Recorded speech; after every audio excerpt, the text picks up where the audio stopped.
Hello বন্ধুরা, আজকে আমি শেয়ার করছি আমার জীবনের এক এমন মুহূর্ত যা কোনো সিনেমার গল্পের চেয়ে কম নয়।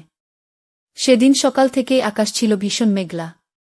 স্কুল কলেজ ছুটি, আমি একাই ছিলাম বাড়িতে।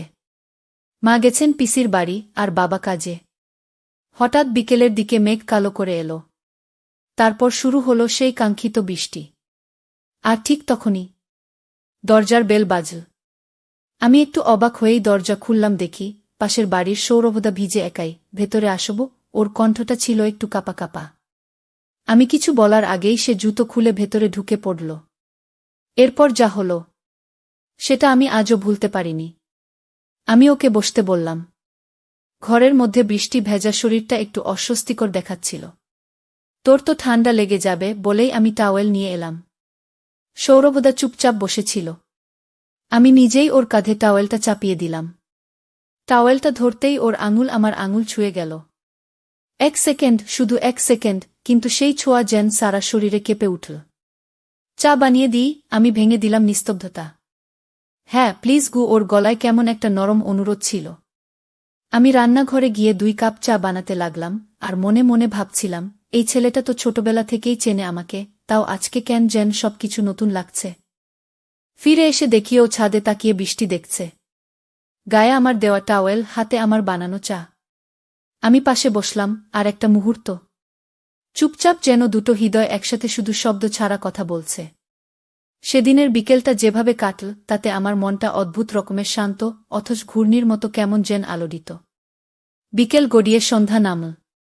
সৌরভদা তখনও ছিল।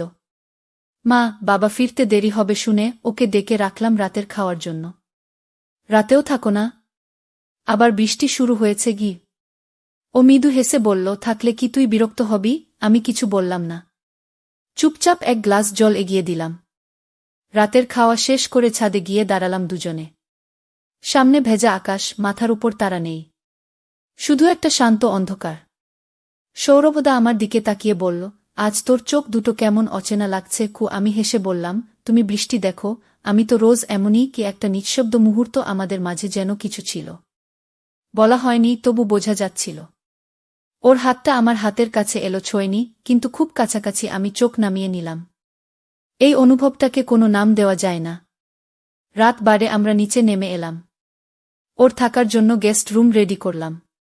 যাওয়ার আগে দরজায় দাঁড়িয়ে সৌরভদা বলল, নয়না, আজকের রাতটা মনে থাকবে। শুধু আজ নয়, অনেক দিন। পরদিন সকালবেলা আমি রান্নাঘরে, সৌরভদা তখনও ঘুমোচ্ছে। হঠাৎ রীতা বৌদি এসে হাজির। হাসতে হাসতেই ঢুকলেন। আরে, গেট তো খোলাই ছিল। ভাবলাম ঢুকে পড়ি। আমি একটু ঘাবড়ে গেলাম। কাল রাতে সৌরভদা থাকার কথা কাউকে বলিনি।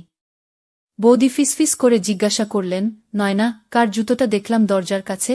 আমি ভীষণ লজ্জা পেয়ে বললাম, আসলে বৃষ্টিতে আটকে গেছিল, তাই থেকে গেছে কি? বৌদি এক ঝলক তাকালেন আমার দিকে। তারপর বললে, কি তোমাদের চোখে চোখে একটা কিছু ছিল। আমি আগেও টের পেয়েছিলাম, কিন্তু কাল রাতে ছাদের নীরবতা, তোমার চুপ করে দাঁড়ানো, ওর পাশে। আমি সব দেখেছি জানো কু। আমি স্তব্ধ। কিছু বলার মতো শব্দ হারিয়ে ফেলেছি। বৌদি, আপনি রাগ করেছেন? না রে পাগল। ভালোবাসা যদি এমন সাদা পরিচ্ছন্ন হয়, সেটা লুকোনোর কিছু নেই গিউ। তবে তবে একটাই কথা বলি, সম্পর্কের পথ যেন সম্মান দিয়ে বাঁধা হয় গিয়ে। আমি চোখ নামিয়ে ফেললাম। হঠাৎ মনে হচ্ছিল বৌদি যেন একদিকে বড় আপু, আবার একদিকে মায়ের মতো। ঠিক সেই মুহূর্তে ঘর থেকে বেরিয়ে এল সৌরভদা। আমাদের দুজনকে একসাথে দেখে একটু থমকে গেল। বৌদি হেসে বললেন, শুভ সকাল দুলাভাই। তিনজনের মাঝে ছড়িয়ে পড়ে এক টুকরো খুশির বৃষ্টি। সেদিন দুপুরে রীতা বৌদি আবার এলেন। হাতে হালকা কিছু খাবার, মুখে রহস্যময় হাসি। চলো না, আজ একটা ছোট প্ল্যান আছে গু। আমি অবাক। কি প্ল্যান? বৌদি মুচকি হেসে বললেন, তোমরা দুজন আর আমি, আজ একটা ছোট খোলামেলা কথাবার্তা হবে গু। আমরা তিনজন বসলাম আমার ঘরে। বাইরে তখন হালকা বৃষ্টি। দরজাটা বৌদি নিজেই টেনে দিলেন, যেন সেই মুহূর্তটাকে একটু নিরাপদ ও ব্যক্তিগত করে তোলা। বৌদি বললেন, আমি অনেক কিছু বুঝি, কিন্তু আজ চাই তোমরা নিজের মুখে বলো। এই যে বন্ধুত্ব, ভালোবাসা, বিশ্বাস, এসব কোথা থেকে শুরু? কোথায় গিয়ে দাঁড়িয়েছে? আমি আর সৌরভদা দুজনেই কিছুটা চুপ। কিন্তু বৌদির মুখের স্নেহ, চোখের মমতা আমাদের মুখ খুলে দিল।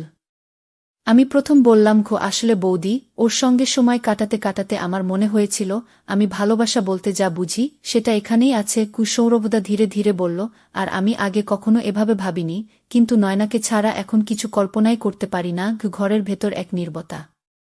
তারপর বৌদি আমাদের হাত ধরলেন আর বললেন, তোমরা যদি সত্যিই একে অপরের জন্য তৈরি হও, তাহলে সমাজের কথা নয়, সম্পর্কের মর্যাদা রাখতে শিখো। আজ দরজা বন্ধ করে আমি শুধু একটা জিনিস খুঁজছি, সততা, শ্রদ্ধা আর স্নেহগু। সেদিন ঘরের দরজাটা ছিল বন্ধ, কিন্তু আমাদের মনের দরজাগুলো খুলে গেল এক নতুন আলো। বৃষ্টি থেমে গেছে, হাওয়া যেন থমকে গেছে শুধু ওর গন্ধে। রাতের খাবার শেষে সবাই যার যার ঘরে, কিন্তু আমি আর সৌরভদা ছাদে উঠে এলাম চুপি চুপি। চারদিকে নিস্তব্ধতা। আমরা পাশাপাশি বসে, কোনো কথা নেই, তবুও যেন হাজারটা কথা বলছি।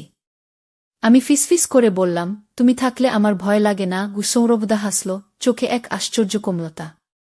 তুমি পাশে থাকলেই আমি নিজেকে খুঁজে পাই নয়না। আমি মাথা রেখে দিলাম ওর কাঁধে। ও কিছু বলল না, শুধু আমার হাতটা ধরে রাখল শক্ত করে, গভীরভাবে। হঠাৎ আমার চোখে জল এসে গেল। সৌরভদা, তুমি কি সত্যিই আমায় এইভাবে দেখতে পারো? আমি তো জানি না এই পথের শেষ কোথায়। ও সে ধীরে ধীরে আমার মুখের দিকে তাকাল। তার চোখে সেই অজস্র নাবলা কথা। শেষটা আমি জানি না নয়না, কিন্তু যতদিন তুমি পাশে আছো ততদিন কোনো ভয় নেই। সেই মুহূর্তে মনে হল যেন একটা অদৃশ্য আশীর্বাদ ঘিরে আছে আমাদের। না ছিল কোনো স্পর্শ, না কোনো উচ্চস্বরে বলা ভালোবাসা, তবুও এক নিঃশব্দ স্পর্শ, এক অন্তরঙ্গ চাওয়া। চাঁদের আলো, ওর মুখটা একদম শান্ত মনে হল, আর আমি বুঝে গেলাম এটাই আমার ঠিকানা। সময় কেটে গেছে।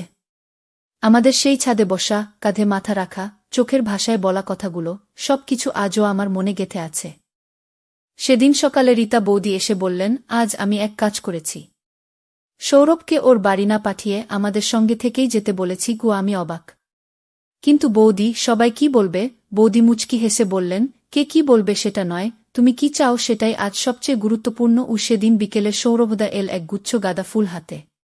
চুপচাপ আমার সামনে দাঁড়িয়ে বলল, নয়না, তোকে আমি কোনো প্রতিশ্রুতি দিতে পারি না, কিন্তু একটা কথা বলতে পারি, আমি চিরদিন তোকে এইভাবেই ভালোবাসতে চাই। সমাজ, সম্পর্ক, সময়, সব পেরিয়ে শুধু তুই আর আমি। আমার চোখে জল চলে এলো। আমি বললাম, তুই যদি আমার পাশে থাকিস, তাহলে আমি আর কিচ্ছু চাই না। সেই সন্ধ্যায় পুরো পরিবারের সামনে আমরা দুজন একসাথে দাঁড়ালাম। রীতা বৌদি আমাদের দুজনের হাত এক করলেন। আজ থেকে তোদের সম্পর্ক শুধু মনে নয়, সমাজেও পূর্ণতা পাবে। ঘরে তখন সকলে ছিল। কেউ চোখে জল নিয়ে হাসছিল, কেউ শুধুই তাকিয়েছিল।